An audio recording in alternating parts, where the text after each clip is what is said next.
what really happened with your host, Mike Rivero. You're listening to the Republic Broadcasting Network, where you'll find out what the Fukushima's going on. And aloha, America. Welcome back to our show here, hour number 2. The phone line.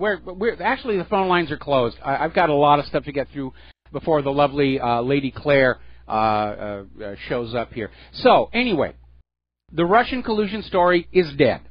The obstruction of justice story is dead. They're still out there trying to push, oh, he's mentally unstable, let's 25th Amendment. They're not going to get any traction with that. The American people have been looking at all this screaming and crying and tantrum throwing by the liberals and the Hillaryites for the last 6 months, and they're just tired of it all. Okay? It didn't work. If this was some kind of George Soros attempt at a color revolution inside the United States of America, it has failed miserably. So, let's go back and start focusing once again on Hillary Clinton, because after all, she caused this whole mess. First of all, by breaking all the rules as Secretary of State, and earlier than that, certainly during the election, and by being less than gracious about the fact that the American people did not want to vote for her. Now, with James Comey's revelation that he was being put under pressure to tamp down the Hillary investigation from Loretta Lynch, there's a perfect justification to go back and reinvestigate Hillary's behavior during her term as Secretary of State. And not just the email server scandal itself, which I think conceals an even bigger scandal of selling out U.S. secrets to foreign interests, using that weak email server and using the foundation to collect and launder the payments. Because the Clintons did it once before, back in 1994. But remember, when James Comey had that press conference where he said that Hillary did not intend to do wrong and therefore he was recommending no charges, he did go down the list of all the felony violations of Title 18 Hillary Clinton did. It is time to go on back and take another look at that, along with all of the pay-for-play that came on out and this new scandal involving Bangladesh. I think that's the one they're going to use to finally get her out of public life. But there should be indictments. And again, one of the big issues Donald Trump campaigned on was putting Hillary Clinton in jail. He said it in one of his debates with her, and everywhere he went after that, there were chants always, lock her up, lock her up, lock her up. Even people were showing up at Hillary's rallies going, lock her up, lock her up.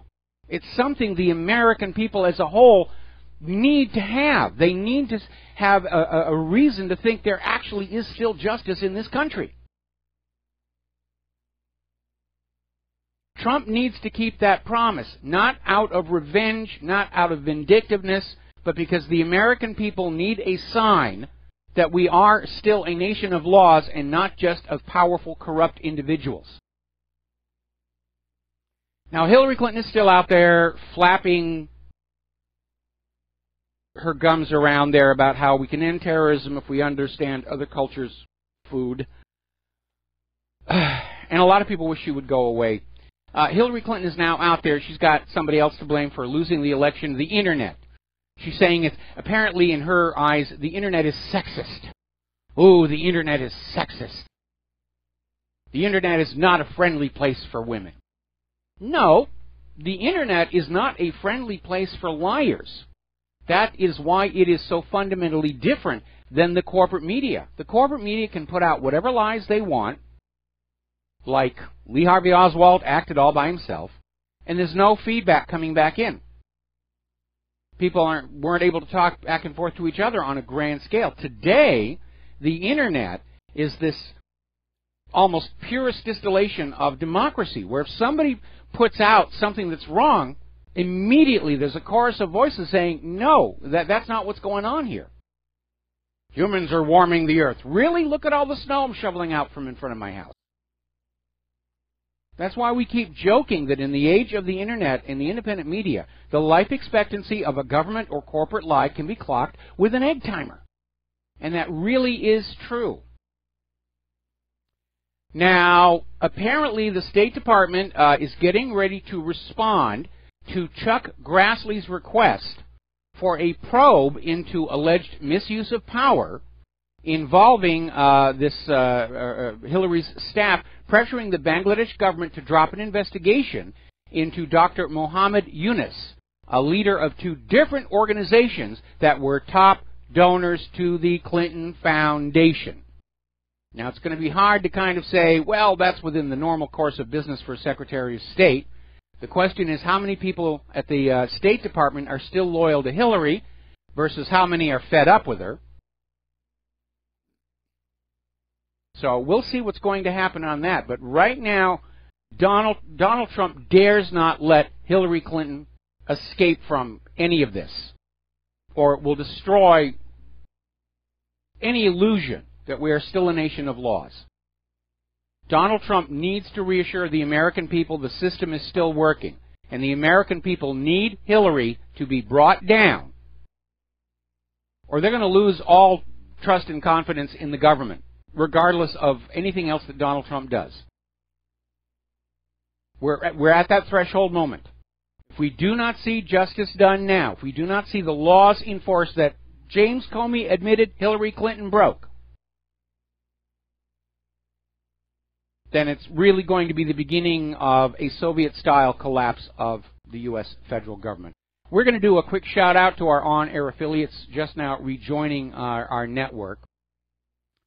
Apparently, House and Senate investigators have now requested all of Comey's memos and any recordings the White House kept of the private meetings of Trump. I don't know what it is they think they're going after, but they're going through the motions. But remember, politics is perception.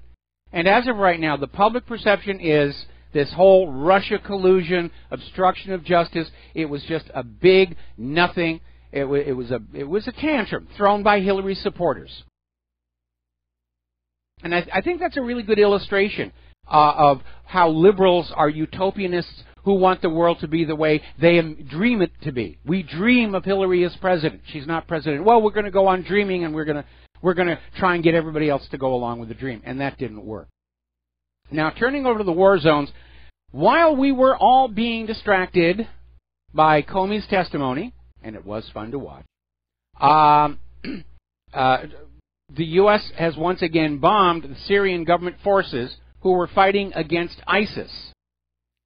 And this idea that the U.S. is in Syria to fight ISIS and Al-Qaeda, again, it was another lie. The U.S. has been in Syria for 5 years trying to get rid of Assad. They did with all the lies about Assad gassing his own people. Those were all lies. And then when the American people started saying, look, we've got no business being there, they rebranded and they said, well, this is part of the war on terror. We've manufactured this horrible enemy called ISIS, and now we've got to go in and exterminate them. But they're not. They're still bombing the Syrian government forces. And nobody is fooled by the lies anymore. The Russian Defense Ministry is saying that the U.S. is specifically bombing Syrian forces in order to provide escape routes for the terrorists in Palmyra and Deir ez-Zor, that every time the Syrian forces are on the verge of encircling and capturing these ISIS forces, the U.S. will bomb a breach in the lines through which the terrorists can scurry. Story coming out of facti.org is quoting Russian officials on the ground, is saying they have evidence that the U.S. government has actually made a deal with ISIS, saying, we will help you get out of these civilian areas as long as you will go up against the Syrian government forces. And again, Russian Ministry of Defense, the U.S.-led coalition is interfering in the Syrian government's fight against ISIS and Al-Qaeda. And they've been doing it all along here.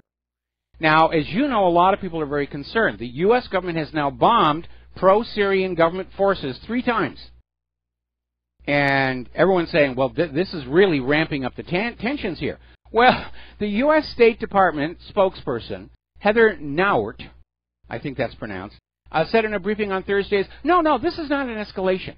No, yes, we're bombing the pro-Syrian government people, but it's really not an escalation. Trust us, we would never escalate the situation. Another article that came out from Sputnik News, the U.S. strikes in Syria seem to be supporting a de facto partition. And we know that is part of the agenda, to carve out chunks of Syria and Iraq for a new future Kurdistan. Start breaking up the larger, more powerful countries in the Middle East into smaller, weaker countries that are easier to bully and push around. But that may be stumbling badly right now because apparently the Syrian army has pushed through to the Iraq border, cutting off the Americans at El Tanf. And that is going to be a very tense situation. And I'd like to remind everybody of one more thing. The so-called U.S. deconfliction zones are illegitimate under international law. The United States does not have permission from Syria's government to be in Syria in the first place, let alone building military bases and drawing lines in the sand saying, "Further thou shalt not come." The United Nations doesn't recognize the deconfliction zones. Russia never agreed to them. It's just something the United States said, this is what we're going to do, and if you come here, we will attack you. Ron Paul is out there saying that the United States government is acting outside the law. And in the long run, it is harming our national security to go on with these Syrian airstrikes and in general with these interventions. Because the terrorists who want to come here and hurt us are not doing so because they hate our freedoms. They want to come here and hurt us because they were just living their lives, going about their business, working at their jobs, down at the market square in their village. And all of a sudden there's a blinding flash of light and a horrendous blast, and people they've known all their lives are lying in bloody shreds around their feet, and the shrapnel is stamped "Made in the USA." That is why they hate us. Now, the Russian Ministry of Defense is saying that the civil war in Syria is pretty much over, and Syrians are starting to return to all of their freed cities and towns. There's just a couple of these last strongholds of the terrorists that the Syrian government is trying to encircle and capture, and the U.S. is bombing breaches in the line so the terrorists can get on out again.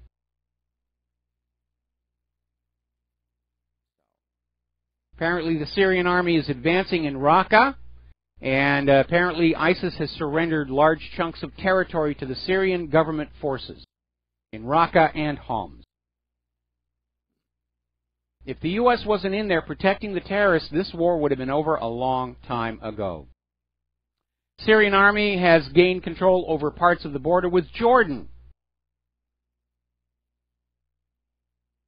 So, anyway, another little article. You know how every time there's a suspicion of chemical weapons being used by the Syrian forces, the U.S. goes ballistic, the corporate media goes ballistic, even if it didn't really happen, which was the case at Idlib, where it's the rebels that are using chemical weapons and then trying to frame Assad. Well, apparently some of the forces on the ground are documenting the use of white phosphorus on residential areas in Raqqa by the U.S. warplanes. And white phosphorus is a banned chemical munition under international law, whether it's the U.S. dropping it on Syria or Israel dropping it on Gaza. And, of course, there's no screams about terrorism or war crimes in the corporate media. It's okay when we do it. It's only a problem when those other people do it. So let's turn over to Qatar, because that situation is heating up just very intensely.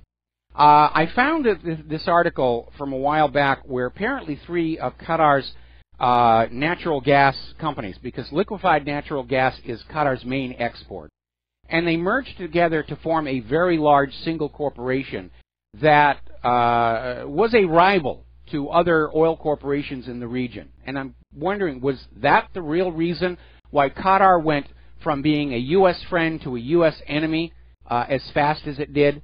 Was it really oil and economics? Not really sure here.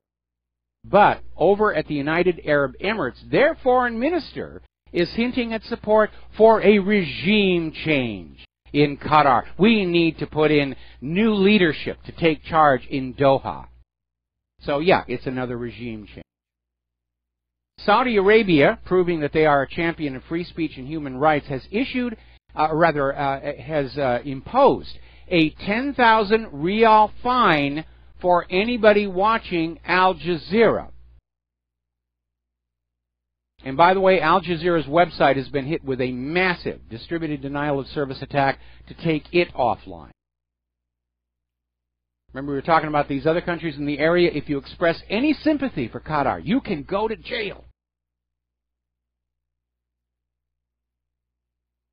We're talking about, this is dictatorship. No free speech, no free opinion, no watching the other media, just do what you're told. And the U.S. is on the side of this kind of behavior, which means the U.S. government wants to have that sort of thing here eventually if they can find some way around that pesky, gosh darn Constitution here. Now, as you know, Turkey is sending troops into Qatar to help train the Qatar army. Apparently, Pakistan just announced they are sending 20,000 troops in there as well. This is turning into a fuse on a regional war in the entire area. All right, we're going to go ahead and grab a phone call. Vincent in Hawaii, aloha. Welcome to the show. What's on your mind? I just had a thought about Venezuela. I'm wondering if the West is trying to take over Venezuela's oil eventually. Where I kind of already know that, but could it be possible the reason why, if they start war, that they're expecting Iran to close the straits? Well, that a Mideast war is going to disrupt the oil traffic going in and out of there. That's one of the reasons that they were allowing some very reckless oil exploration here in the United States, which led to the Deepwater Horizon disaster.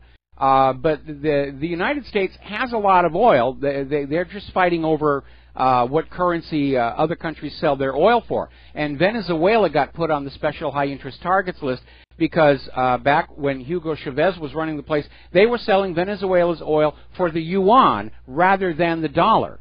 And again, the ultimate goal of all of this petrodollar nonsense, the United States government wants all natural resources, oil, precious metals, raw materials of any kind, to be traded only for the U.S. dollar, off of which the United States economy would make a small profit. And that's the real agenda here. When they went into Iraq, it wasn't so that they could own Iraq's oil. It was because Saddam Hussein was selling Iraq's oil for the euro. The reason they went into Libya and killed Gaddafi was not to own Libya's oil, but so that Libya's oil would be sold for the U.S. dollar and not the gold dinar. That's the consistent pattern that we are seeing. And now they're after Venezuela because Venezuela is selling oil for the whatever currency the buying country wants to use, rather than go through the U.S. dollar.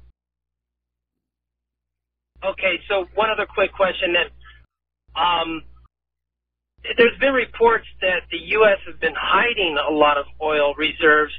Do you think maybe they're trying to use everyone else's oil up so they can be the big oil people on the block eventually in the future? Could very well be, and of course you need to understand that oil is not just the lifeblood of an economy, it is the lifeblood of war itself. And the idea of being able to control the oil resources means you can also control conventional warfare. Because while our largest aircraft carriers and submarines are nuclear powered, most of our warships are still fueled with petroleum distillates. Aircraft are fueled with petroleum distillates, and the same is true with all these other nations. If they can't get access to oil, they cannot fight and win a conventional war, which unfortunately also escalates the risk of a nuclear exchange. Yeah. All right, thanks, Mike. All right, thanks an awful lot. We're going to let you go here. Now, with Trump apparently on board, the Saudis are getting ready to move against Iran, or it may simply be that the U.S. government has enlisted Saudi Arabia to move against Iran the way the U.S. government enlisted Saudi Arabia to move after Yemen. We'll be right back after these few words. And aloha, America. Welcome back to the show. Now, as you know, Iran had a couple of terror attacks targeting the parliament and the tomb of Ayatollah Khomeini, who was the father of the 1979 revolution in Iran that kicked out the U.S. puppet ruler, the Shah.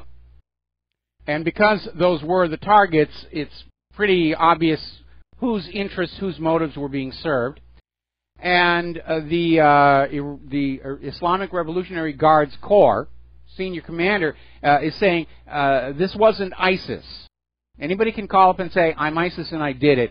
But he's saying that their indications are that this was a joint Saudi, U.S., and possibly Israel was in there as well, project to try and start to destabilize Iran ahead of a potential invasion, which may be part of the agenda of going into Qatar because of Qatar's and Iran's close association.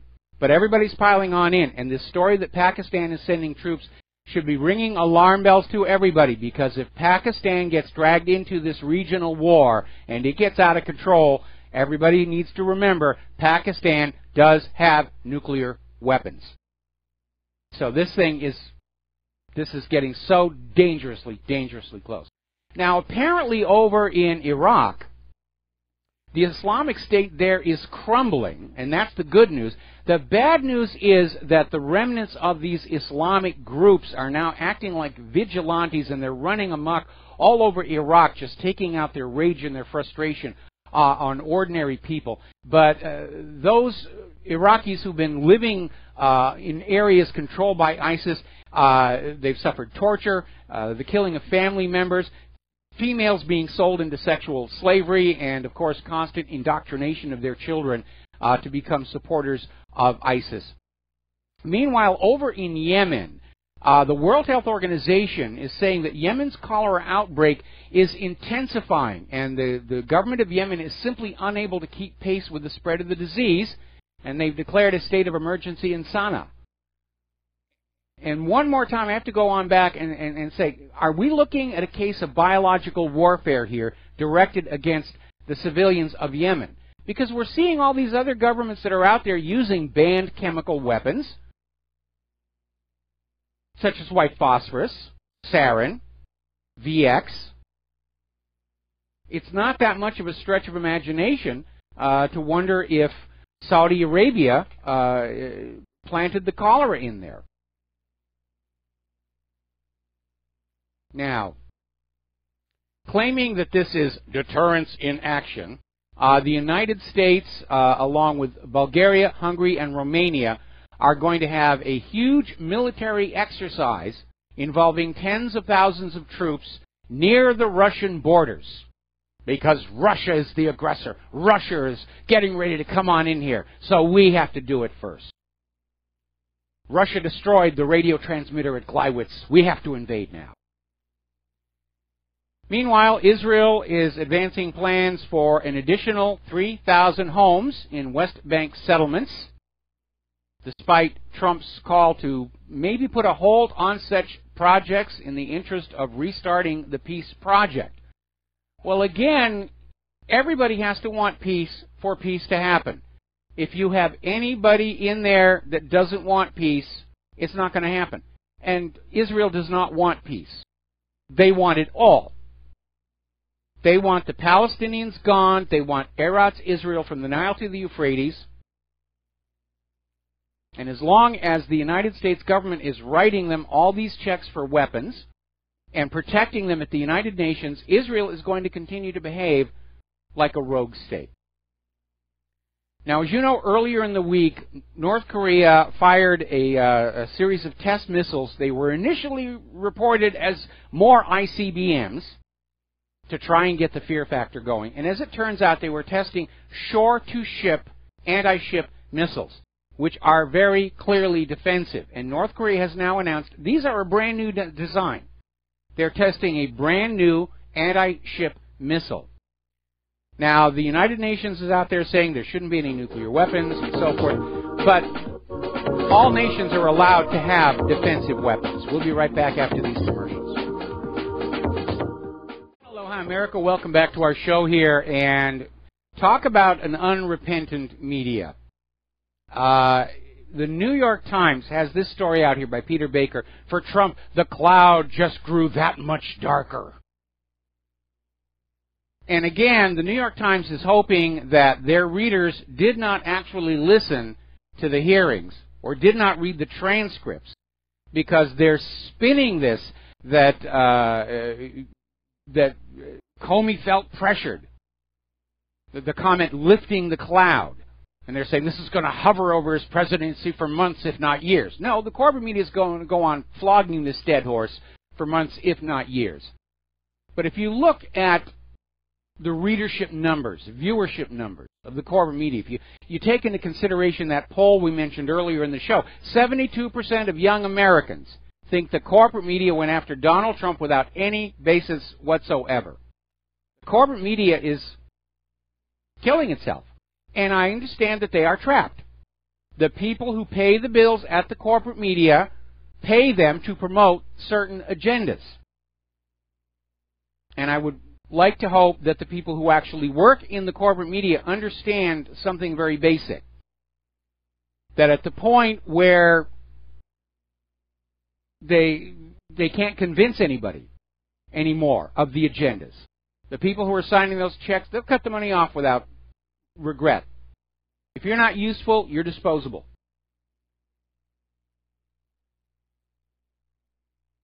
Pretty much every analyst is saying the corporate media is in decline right now. They have lost the trust of the American people.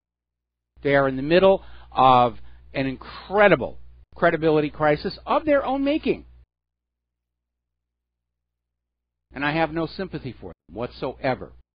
But as long as the paychecks are flowing, they're going to go on doing what it is they're paid to do, which is to try and convince you that up is down, left is right, humans are warming the earth, Hillary should have been president, Donald Trump is dangerous, blah, blah, blah, blah, blah, blah, blah, blah, blah, blah, blah.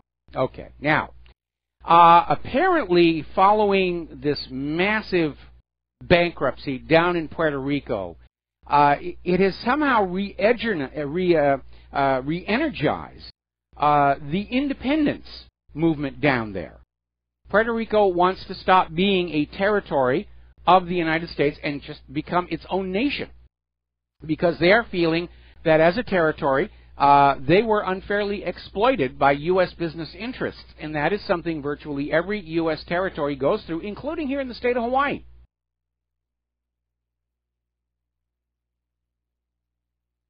And in fact, at the time when Hawaii was an independent republic, and they wanted to be the leadership, the American missionaries, sugar barons, wanted to become part of the U.S. So they didn't have to lose money on the sugar tariff, most Hawaiians wanted to stay independent.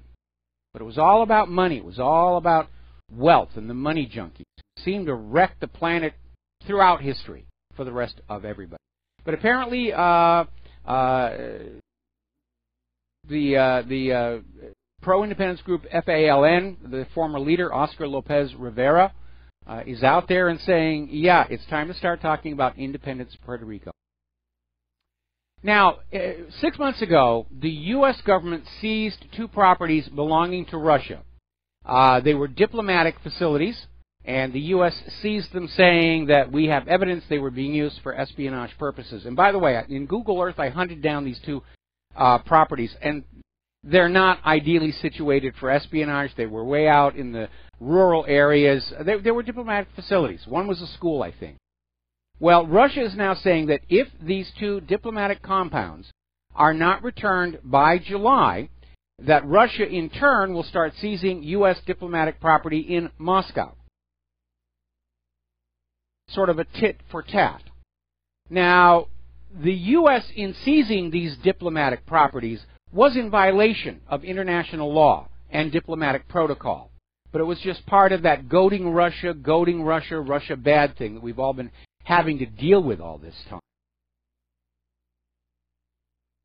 The U.S. government wants to go on out and conquer the world, but they want to make it look like it's everybody else's fault. They made us do it, Mommy. They made us invade their country and gas their people and destroy their infrastructure. It's not our fault, really. They made us do it. They tricked us into believing Saddam had nuclear weapons. It's all their fault, really. Now, interestingly enough, getting into the economic news, the Shanghai Cooperation Organization, this is another emerging multinational economic cooperative that is rising to challenge the Western-centric global banking system, along with BRICS and several others. And they're kicking off their summit in Kazakhstan, and apparently India and Pakistan are going to join the Shanghai Cooperation Organization. So it is growing. People are turning away from this dollar-centric, Western-backed, global hegemonic system. That may be another bit of tension and pressure if Pakistan is in fact caught up in this coming invasion of Qatar. Apparently, warnings are coming on out. Our system may be more leveraged than it was back in 2008. Yeah, it has to be because of all the manipulation that's been going on with the stock market. And by the way, looking at the market today, it's still on its post-Comey soar. There was a bit of a dip toward the end of the day, but the plunge protection team stepped on in and got the Dow back up 89 points. Weren't able to do it for the NASDAQ, which is down 113, which is very, very worrying. Normally, the market riggers like to have everything in the green on Friday so the money junkies can have a relaxing weekend. Weren't able to get there. There's a lot of concern over the fact that Congress, while nobody was really looking, has repealed the Dodd-Frank Act, which unfortunately is the wrong way to go because it is removing more regulation from Wall Street at a time when Wall Street is clearly out of control. And if you go back and you look throughout history, every time Wall Street has had the chains taken off, bad things will happen. Look what happened after they repealed Glass-Steagall. That directly led into the meltdown of 2008. And then after that meltdown, they put in Dodd-Frank. Now they're pulling that back out again. They're rolling out the red carpet to another economic meltdown. Now, as you know, Verizon acquired Yahoo for $4.5 billion, and apparently the result is that Verizon will be laying off around 2,000 workers, which are effectively in duplicate jobs. So a lot of job losses there. Hudson's Bay Company is also cutting 2,000 jobs as part of their reorganization to try and stay solvent. They reported lower quarterly sales as part of the retail Mageddon. And apparently, Hudson's Bay Company is also creating separate, distinct management teams for the Hudson's Bay and Lord & Taylor store chains, which suggests to me they're preparing to spin them off as for possible sale to other owners. Start breaking it up and saying, you can buy this chain and you can buy that chain. Elon Musk is a little upset because apparently right now Tesla is the largest shorted stock in the U.S. equity market. Apparently everybody is expecting Tesla to just fail spectacularly in the near future. And one of the downsides of short selling is that if there is enough of it, it can create the impression that a company is in trouble. And Tesla could collapse not because Tesla has done anything wrong, but because of all the short selling is putting out this image that investors think it's in trouble. And it becomes a self-fulfilling prophecy. Okay, let's see. If you are a candy-type person here living in Europe, Mars Chocolate Great Britain and Mars Ireland have issued a recall for some of their Galaxy and Teaser bars, along with Minstrel's packets over a potential salmonella risk. This came out of Sky News today. And there are concerns that some of the ingredients in the chocolate bars carry this deadly bacteria. And if you have the bars, do not eat them. Contact the consumer care team to arrange returns and refunds. So a little safety warning there. So let's get on to human-caused global warming. Going to do a little science before the Lady Claire gets here. As you know, Al Gore has a movie coming out this summer, The Inconvenient Sequel, and because of the heaps of ridicule that have been poured all over Inconvenient Truth and its complete and utter discrediting, it's not looking like he's going to get a lot of people to see his new movie. But he's out there, he's giving interviews, he's campaigning, he's trying to convince people global warming is real, you're all going to die if you don't see my movie. And he's kind of jumped the shark because he was being interviewed in Interview Magazine. And he literally came out and said that God has told him to fight global warming. You know, forget polar bears, forget rising sea levels, and now it's a religious thing. And Gore told Interview Magazine, God didn't create global warming, and he wants us to fix it. So forget about all the science arguments. Now it's religious. You don't want to go against God. God wants you to fight human-caused global warming. God wants you to pay carbon taxes, and so forth and so on. Well, Al Gore, just to stipulate for a moment that the voices in your head are actually coming from some supreme being. Actually, if God made the sun, and the sun's energy output fluctuates, then yes, God did make global warming, or as is actually the case right now, global cooling, because we're still getting news reports of a long-delayed spring in the northern hemisphere and a very early hard winter in the southern hemisphere.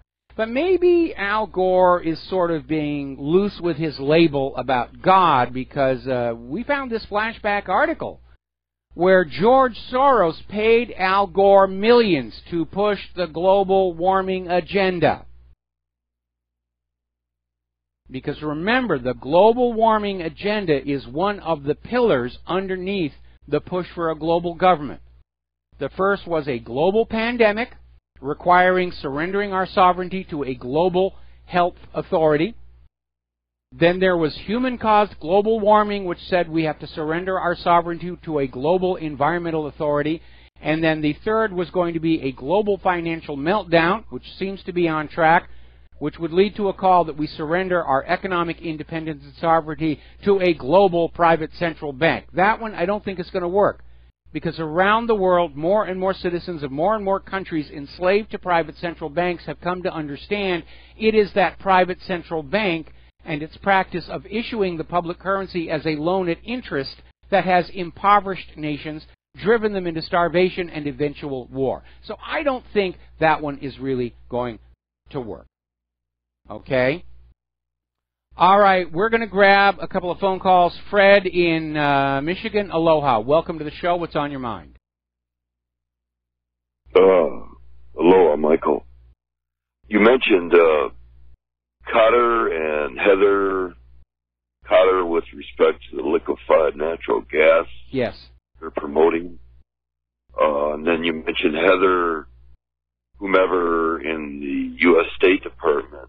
Well, first, on the LNG, did you know that one of these private, albeit U.S. Air Force funded space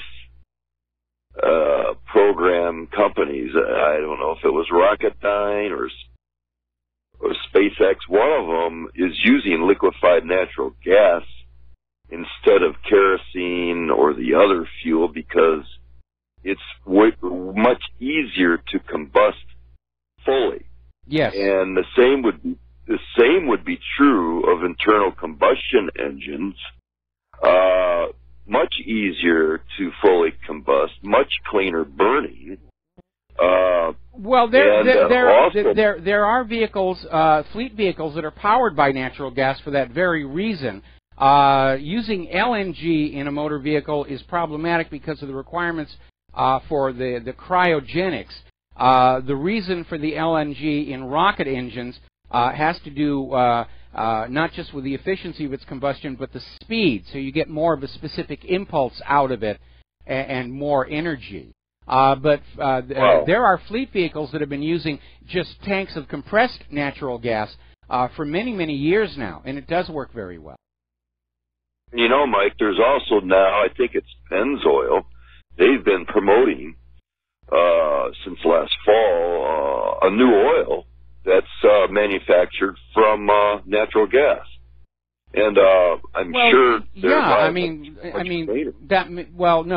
Basically all oils are hydrocarbons, and methane is the natural gas. Methane is the simplest one, and all you need to do is to get them to form these longer and longer chains to get different kinds of petroleum distillates that perform different functions, whether they're fuel or lubricants. And so forth and so on. When you look at a refinery, those big tall towers, those are called the cracking towers.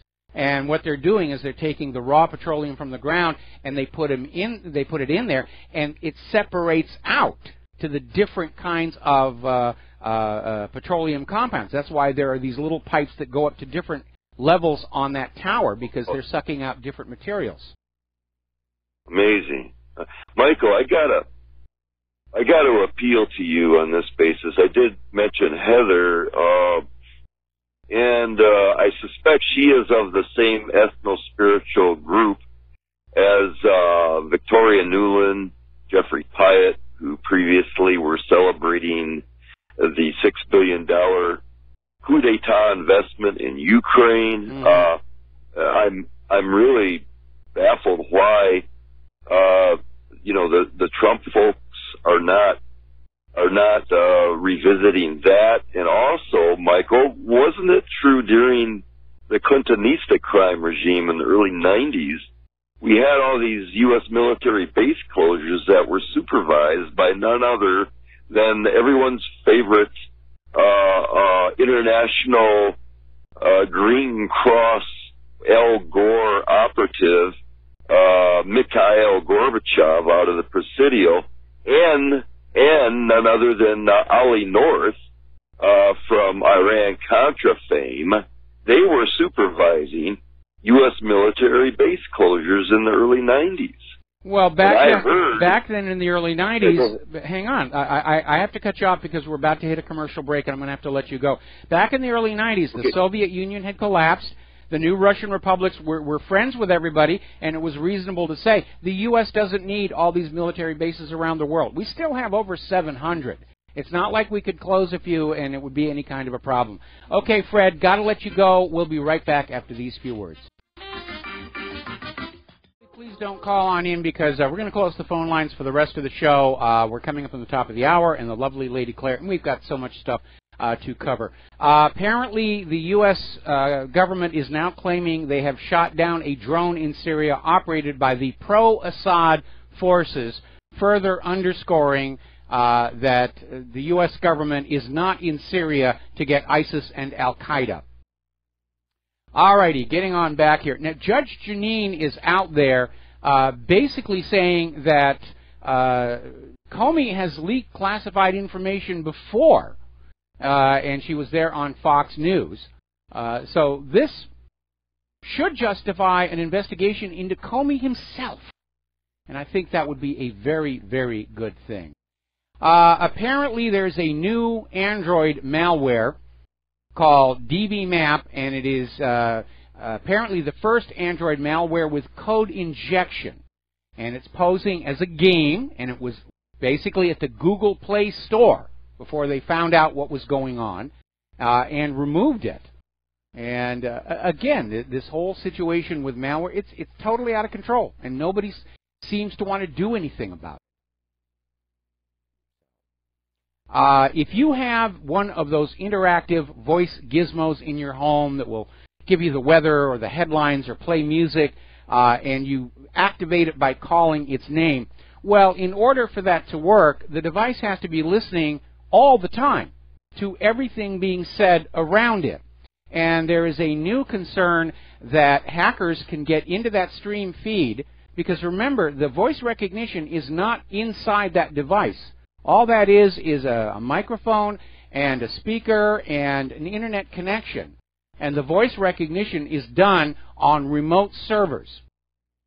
And if anybody can get into that stream, they can basically be listening to everything going on in your home, including if you're talking about your bank account or anything else like that. So it is a major security hole. And I'll tell you, I don't even use Siri on my iPhone. I would not have one of those in my home, because it's open season on the American people, on the people of the world. The computer crime is out of control, and it's a major threat to our economy, and yet nobody seems to want to deal with it. Maybe it's like Fukushima. They can't solve the problem, so we're just going to pretend it's not that big a deal. A little bit of good news. NASA has now selected 12 new astronauts, including an Indian American, for Earth orbit and deep space missions. They are getting ready to go back out there, and huzzah, huzzah. I'm a big fan of NASA. Again, I don't always agree with everything they have done, such as rubber stamping global warming, and I'm still championing the vindication of Dr. Gilbert Levin and his labeled release experiment on the Viking landers on Mars. Because I am convinced, Dr. Levin is convinced, and a lot of other independent scientists are convinced that we did, in fact, detect indigenous Martian microbial life. And it's very frustrating to see NASA today with the Curiosity looking at all these things and saying, well, that might indicate life, and this maybe could be life, and that could... Somebody grow a spine over there at NASA and actually say, yeah, there is indigenous life on Mars. All right, we're going to take a break for station identification. When we come on back, the lovely Lady Claire will be joining us.